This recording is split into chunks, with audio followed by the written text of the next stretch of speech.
Hello and welcome to another edition of Unrendered. I am Tony Regisford and my guest on this edition is Dr. the Honorable Linton Lewis. Dr. Lewis, welcome again to the studios of IKTV, and I introduce you as no stranger, and it's always a pleasure to have you.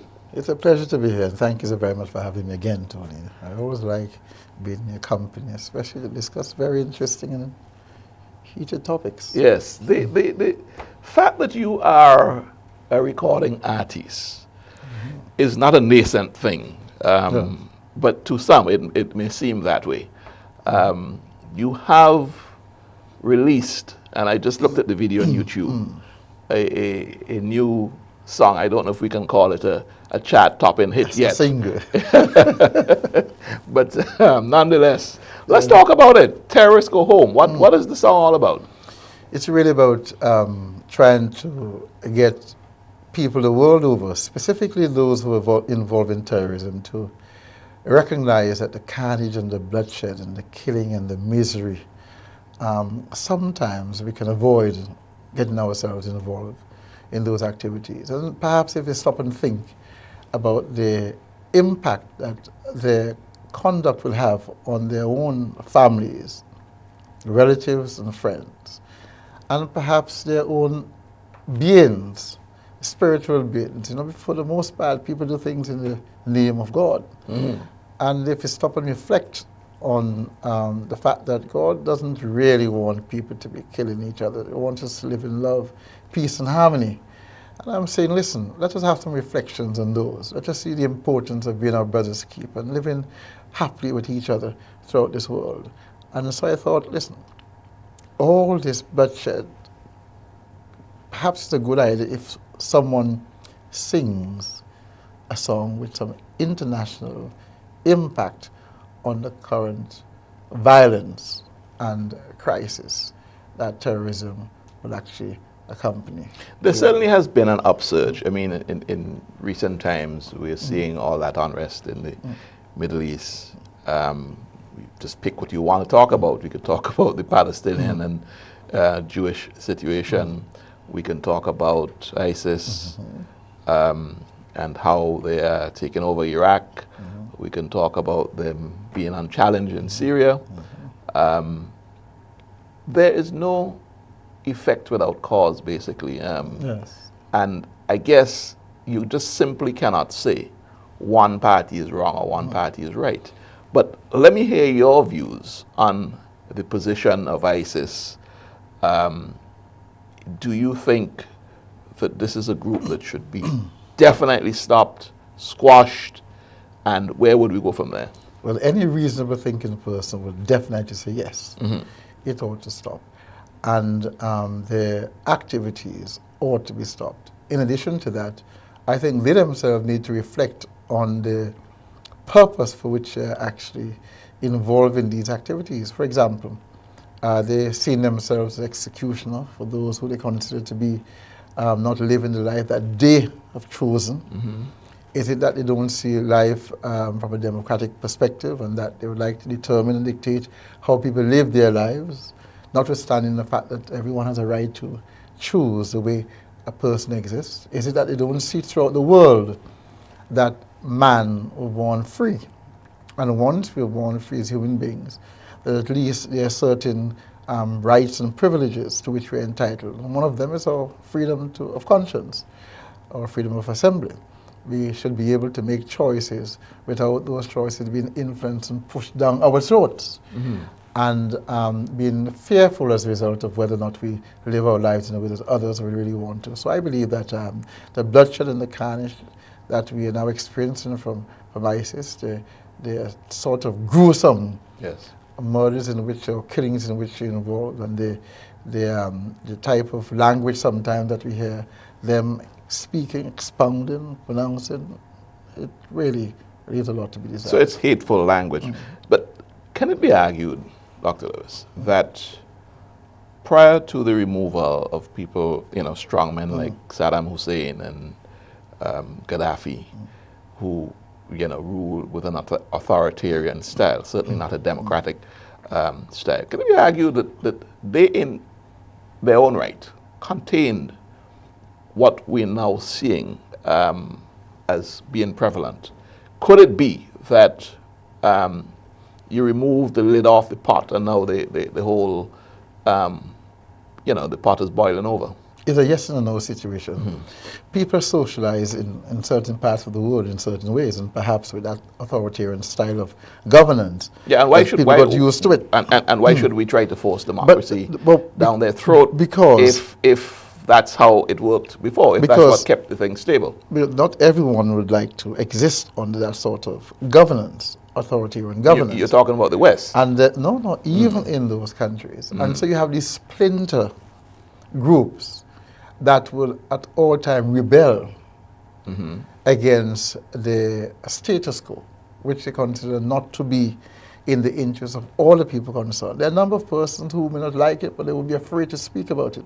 But there are other groups who are very militant, and after some time, those who can't speak recognize that there are others who are standing up for them.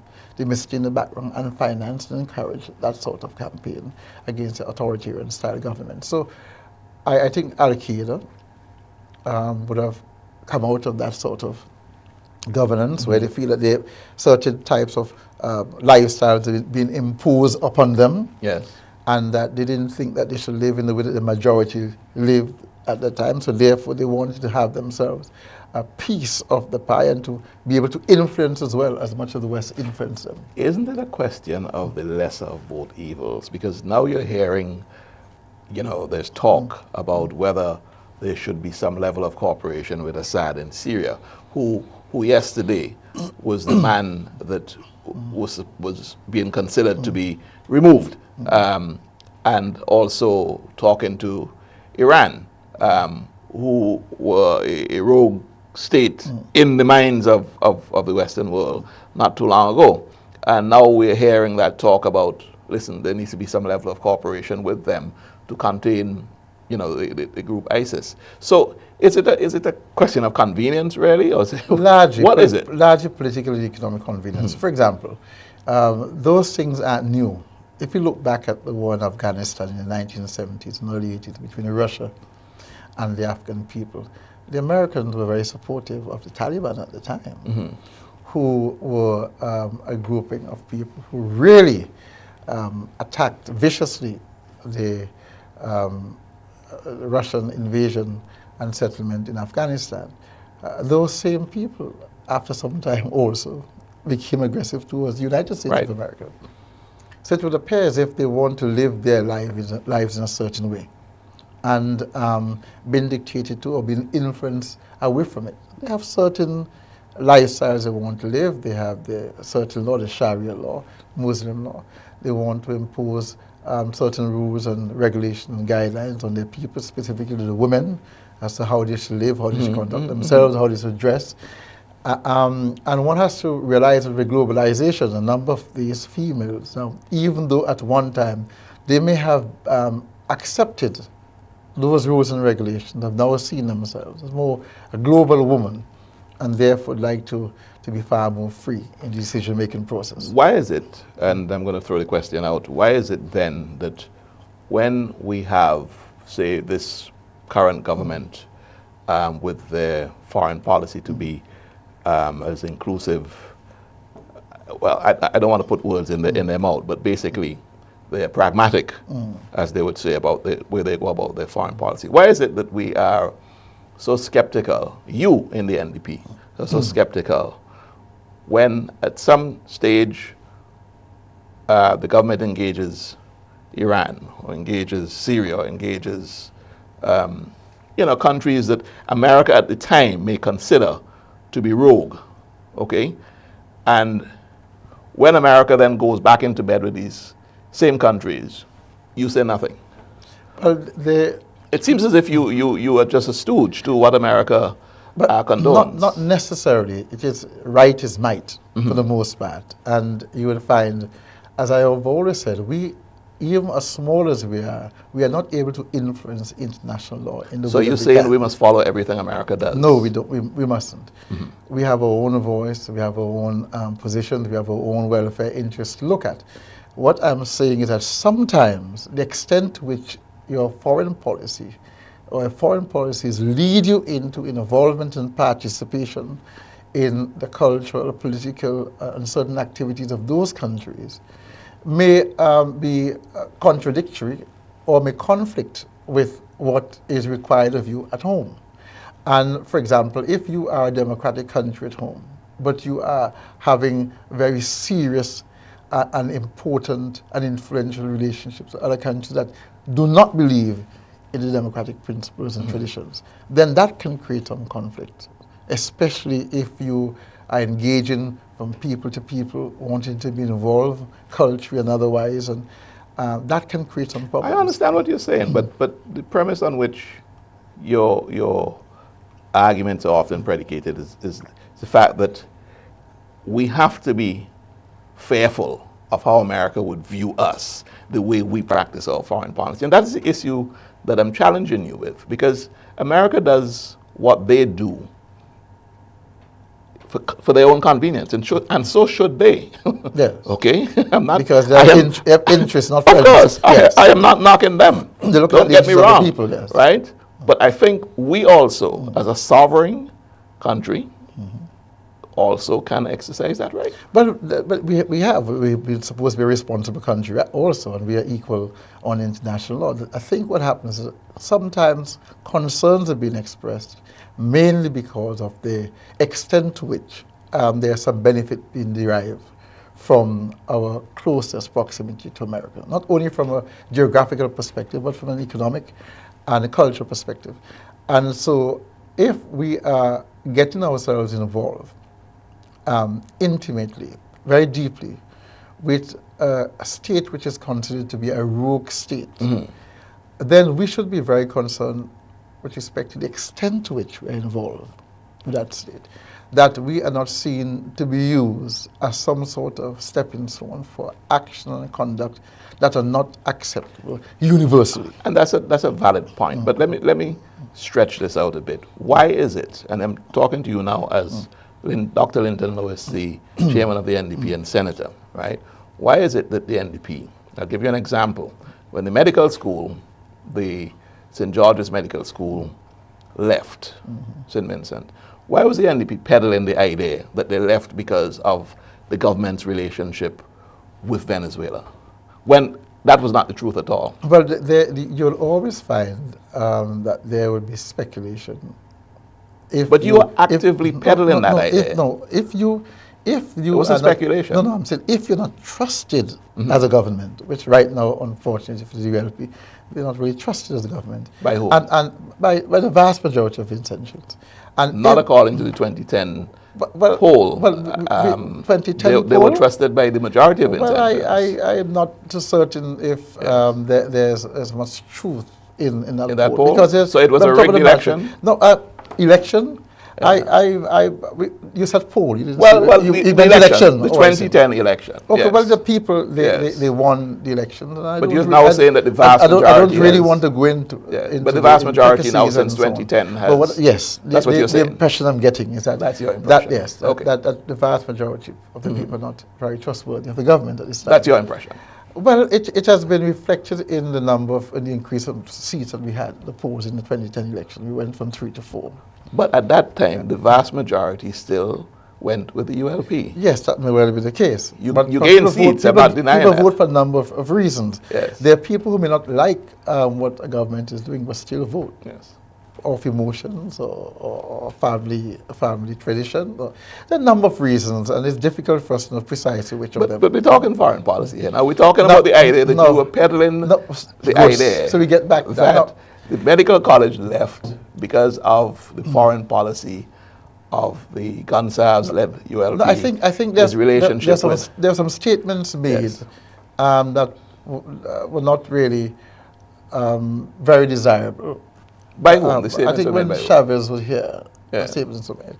And following on the heels of that, there was little clarity with respect to the type of relationship between the Prime Minister, the government, and the medical college. In addition to that, there was no clear statement made, a reasonable statement made, as to why the medical college approach the left. So Okay, we're at the end of this segment, but I'm going to ask you one more question, just to kill this issue. Do you now accept, having said all of that, and there are now explanations out there for consumption, explanations offered by the Prime Minister What are those explanations? about why the medical college Can left? you give me some of them? The fact that they wanted exclusivity at, Yes. at the Kingston Hospital, and they couldn't get that. Yes. That was asking for too much flesh. That is just one glaring reason. Yes. The government did not compromise themselves with that. Okay? And there was also, and I listened to Dr. Gonsalves, and he was talking about these WikiLeaks incidents where even the US, people at the US Embassy were almost laughing at the fact that the NDP was speculating that the medical college left because of their relationship. Yes, I wasn't with aware of that, Venezuela. of any WikiLeaks. Well- you aware of any of those? Well, And I as am a- speaking after the Prime Minister, good, and well, I'm putting you it to you that you are conveniently not aware. But let No, me... no, let- let me- I'm not because the Prime Minister Yes. says so. That means it is so. I've had experiences with him saying things that are not so at all. So let me ask you a question. Are you still convinced that the medical college left because of the relationship? Yes, I'm convinced. You're convinced Yes, I'm that convinced the of that. St. George's Medical College I'm left convinced. St. Vincent and the Grenadines because of the Gonsalves relationship, not the Gonsalves, the ULP's administration. relationship with Yeah. Venezuela. But you just said so. I'm asking you if you're convinced. But yeah, I am. And you're convinced so because you just told me why. You were saying that I'm convinced. You said to me. You have a very good imagination. So let's go to the first break, Dr. Lewis. This is Unrendered on IKTV. Of course, my guest is the very entertaining Dr. Linton Lewis. He's the senator in the NDP administration, and he hopes to be the candidate, or he is the candidate, in the next general election for West St. George. East St. George. East St. George. More with Dr. Lewis when we come back. I said no, no more killing in this blessed land. Palestinians and Israelites, Arabs, it's time that we all unite. The race and faith must not predominate over the love which we must not forsake. The terrorists go on. Put down your